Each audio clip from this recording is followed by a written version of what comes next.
Cette page d'évangile pourrait s'intituler « Suivre sa vocation », suivre l'appel que le Seigneur nous adresse. Jésus prend avec courage la route vers Jérusalem. Il est à un moment crucial de sa vie. Vers Jérusalem où il va, il sait, il se doute bien qu'il sera trahi, qu'il va beaucoup souffrir, qu'il va mourir, qu'il va ressusciter. Jésus décide de se lancer, d'aller jusqu'au bout de sa vocation, de sa mission, parce qu'il est sûr de l'appui de Dieu, son Père. On a tous entendu parler de ces témoignages de sportifs qui se préparent, par exemple aux Jeux Olympiques, qui se donnent à fond dans cette préparation, ou bien de ces scientifiques qui se donnent à fond dans leurs recherches. Je pense aussi à tous ces parents qui se donnent à fond dans leur mission de parents, à ces jeunes. C'est pour eux, pour bon nombre, la fin des études, la recherche d'un travail, la recherche de leur orientation, qui désirent se rendre utiles à l'humanité, à ceux qui avancent courageusement vers les horizons incertains de l'avenir pour répondre à leur vocation. Oui, tous appelés. Pour Jésus, sa motivation, c'est pas une performance, c'est pas une domination des autres, c'est tout le contraire. C'est une mission pour le service, humble, quotidien et juste.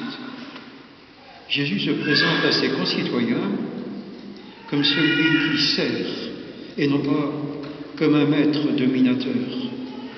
Il se présente comme le bon berger qui s'occupe de chaque personne avec attention, comme un père accueillant pour son fils prodigue, comme le défenseur miséricordieux de la femme adultère, comme l'éveilleur du cœur de la Samaritaine.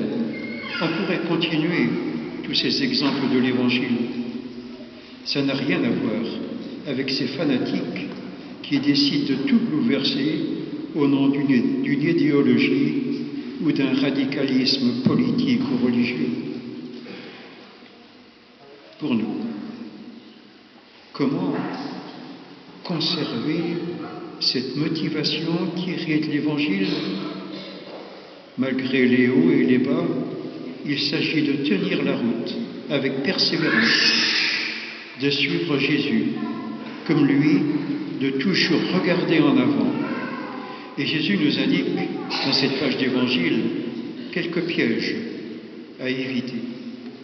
Le premier, c'est l'intolérance, illustrée par l'attitude de ces deux apôtres, Jacques et Jean, qui demandent à ce que la foudre tombe sur les Samaritains qui n'ont pas bien accueilli Jésus. Jésus n'aime pas ceux qui écrasent. Par contre, il aime bien plus ceux qui éveillent, ceux qui donnent leur chance.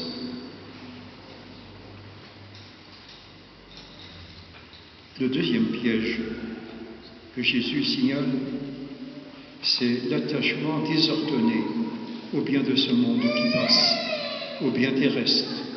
Jésus, le Fils de l'homme, n'a pas d'endroit où reposer sa tête.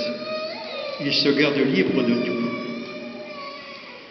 Le troisième piège, c'est la remise à plus tard. Laisse-moi d'abord enterrer mon Père, faire des adieux. Laisse-moi prendre du bon temps.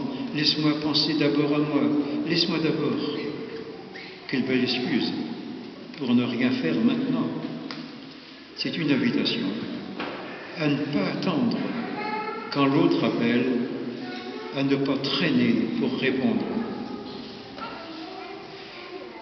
Et une invitation finale. C'est vrai que nous sommes occupés, peut-être parmi nous des gens qui sont suroccupés, que nous n'avons pas beaucoup de temps pour nous.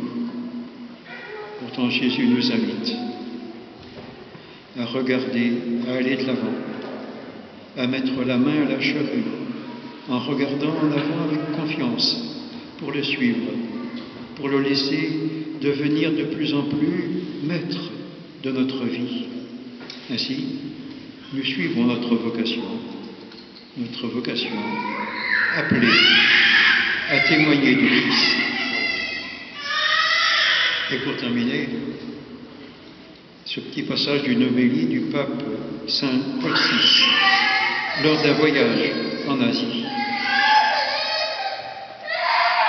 Je n'en finirai jamais de parler de Jésus. Il est le chemin de la vérité, de la vie. Il est le pain, la source d'eau vive qui comble notre faim et notre soif. Il est notre berger, notre chef, notre modèle, notre réconfort, notre frère. C'est pour nous qu'il a fondé un royaume nouveau, où les pauvres sont les premiers, où la paix est le principe de la vie commune, où les pécheurs peuvent obtenir le pardon, où tous découvrent qu'ils sont frères. Nous voulons que son nom résonne jusqu'au bout du monde et pour toujours.